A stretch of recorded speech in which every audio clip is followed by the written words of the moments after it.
launched a business a little while ago, and then I saw it. Somebody else had tried to steal it. They're trying to do what I'm doing. Right? And it's only 5-6 months old, so someone hears about it. Now they're trying to steal the idea. That's the modern day economy. So you can't put all your eggs in one basket. You can't hedge one thing. So imagine if you invested. Imagine. So here's the numbers. If you'd invested $1,000 at the startup of Apple, your $1,000 today would be worth $3.9 million. If you had invested. But if you saw what they looked like in those days, you'd be thinking, there's no ways I'm giving this smelly, stinky, loud-mouthed Steve Jobs any of my money. Because we always look at a company in the beginning and think, well, will it grow? We don't know, and so forth. So intentional congruence, when an entity masters intentionally lining up multiple companies to form a chain or continuous flow of internal and external income streams, these companies go on to dominate their market space. Okay? So if you are involved with a company that does that, and we're going to be talking about the FinGroup today. Today is to give you an opportunity to get in at grassroots level on something that is so exciting, and often you will sit and you'll miss it. It'll go past you because you'll be thinking, no. Because most people are very slow to change. South Africans in particular are slow to change, right? We don't like change.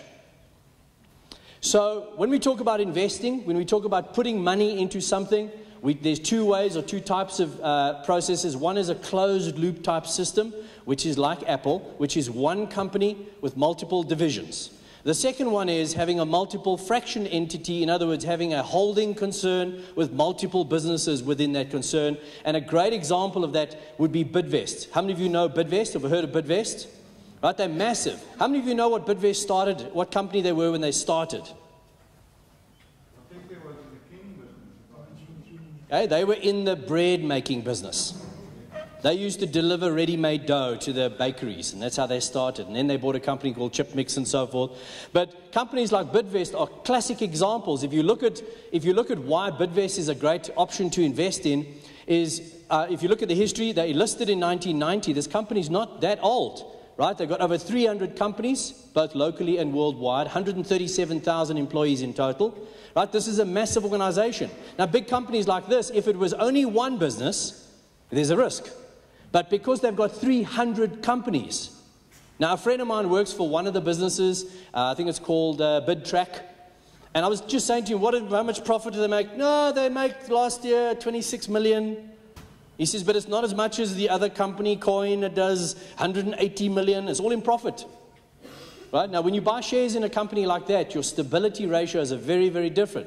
Now, what Bidvest is, they have a decentralized business model. In other words, it is one group with all the businesses that all run themselves, and then they have the capacity to give advice and systems and all that type of thing. So the group is a strong acquisition strategy. In other words, they go and find companies that they can use. So let me give you an example. They've got 300 companies, and those companies are all buying water individually. So what does Bidvest do? We're spending too much money on water. Let's go and buy a water company. So they do. They just go and buy a water business who supplies them plus other people. So now you've got 300 businesses with 300 databases, and you bring in a new business. What happens automatically? If you're a business and you can become one of those companies, guess what happens? Your business takes off exponentially because you have extra, right? Extra in your cap. So I'm not going to go through this in too much detail, but this is just a rundown. I mean, from when they started, 1988, you can see the growth just with them acquiring companies and growing their portfolio and their platform. It's very, very strategic, right? It's not thumbsuck. They look at a company and they say, right, how does this add value to all our other businesses at the same time? And as they've grown through time, right, from 2002 up to 2007, and a lot of people don't know, in 2006, the share price dropped right down. Right down. And a lot of people got cold feet. There was trust all the way. As long as you're earning money, I trust you, I love you, I trust you, I love you. And then in 2006, this crash. But guess what? How many of you know the saying, if you take R1 million away from a millionaire, he or she will remake it immediately? Have you heard that saying before?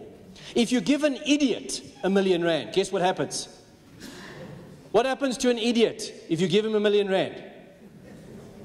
He will end up being R1,000,000 in debt. Because if you don't have the capacity to make money or to generate income, guess what happens? You lose it. So with Bidvest, when their share price dropped, no big deal. They just built it up again. Because that's what big companies do, right? Now I took this, I copied this, I did a screenshot last night, in actual fact yesterday at 4 o'clock. You'll see there, time, open price 32,500. So you want to go and buy a share, it's going to cost you a lot of money. Those are the numbers from yesterday on a company that listed in 1990. Now imagine if you were in this company and you bought, let's say, 1,000 shares at R1 per share, and you had 1,000 rands worth of shares in 1990. What's the price now? What's your share price now? It's staggering. And I didn't make these numbers up. This is a screenshot. I went into, and you can do the same thing, go into Google, type in, Bidvest share price today, and that little thing comes up, and every 15 minutes it changes. Now, how many people do you think in the early days when Brian Joffe started out, how many people do you think, when he asked them, I need some money to launch my business, how many people said, no, I don't think I want to do it? Plenty, plenty, plenty. If there's anything I've learned by reading autobiographies of billionaires and multimillionaires and highly successful people, every single one of them at some stage needed financing, needed money, and people turned them down. And they went on in spite of, because that's what successful people do. So when you invest, the advantages, just quickly, investment across a broad spectrum is they are recession proof, because one company goes up, if one does go down, it doesn't matter. There's just a whole suite of them, right? You have diverse growth across all of them. Your stability barrier is changed. And obviously they have this thing at the bottom, the X factor. Successful people have this X factor. How many of you believe, sitting here right now, you could go and build a Bidvest? Raise your hand. Not so many hands, right? Now, if I sit in the leadership, when we're in a session with the leadership of the organization, all I can see is a Bidvest in the making. That's all I can see, because I study successful companies. That's all I do, right? Study them, build them. And I sit with this group and I go, holy moly, these guys are onto something great. They have the X factor. Now, if you're going to go and invest in your buddy next door who's never done anything successful, has failed at every venture he's ever done, and you give him 50,000 rand, there's a high likelihood your 50,000 rand will disappear. Do you agree with that? But if you invest it into people that are making big things happen, the whole ratio changes. Everything changes. So I always say, if only I had. If only I had. Now, the sad part is I only started studying success maybe 7 or 8 years ago, and then the share price was already insane, right? Making money. So, I asked the question very deliberately.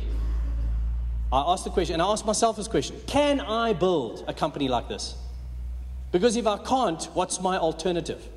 The alternative is to invest into a company like this. And that's really what today is about. We're going to show you the FinGroup is launched. The FinGroup, we're going to introduce you to all the companies involved in the FinGroup. And today only, you have an opportunity to get involved. Now, the opportunity that you have is going to be the biggest surprise you'll ever know. We're going to have a break just now, and you're going to go out thinking, ach nee man, ja, ek wil in hierdie ding invest nie man, ja. But there's a huge surprise for all of you. A, because you've been loyal. B, because you've already trusted the organization.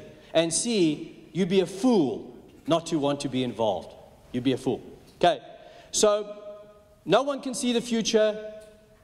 The two things that stand out are fear of the unknown. Most people are fear of the unknown, and they tend to listen to hearsay. Right? My mother, to this day, tells me, Andrew, I wish you'd just stop this business nonsense and go and get a decent job. Right? I pay my mom 10,000 rand a month to live because she didn't make it on her plan. Her plan was work hard for 40 years, retire and be rich. That plan didn't work for her. I pay her money every month, and she, to this day, tries to talk me out of being a business owner. Can you believe it? She has no idea how I make money. She has no idea. I mean, she comes to our house and she does this. When she found out I have a bottle of whiskey in one of my collections, she found out what I paid for that bottle. I thought I was going to have to carry her to the hospital because unsuccessful people don't always understand the mechanisms. And if you could spend a day with someone that has built hundreds of companies and has a portfolio of billions, imagine what you would learn. Now, most of us don't get that opportunity. We don't get the chance to go and meet people like that. We just don't.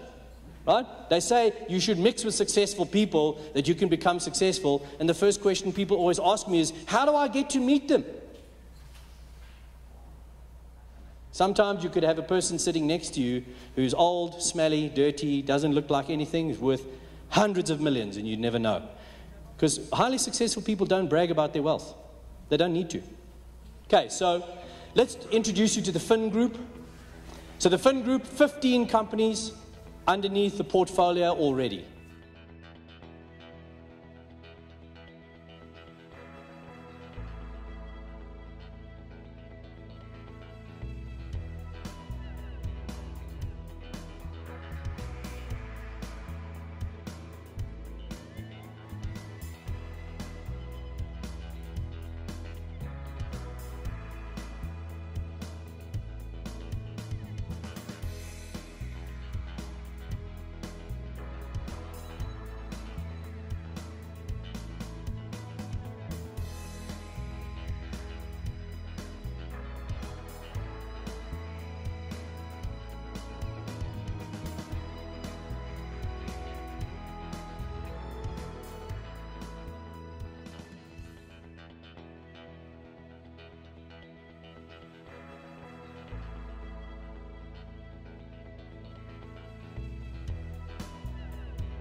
So there they are, 15 companies under one business umbrella, and today you have an opportunity to own a slice of this.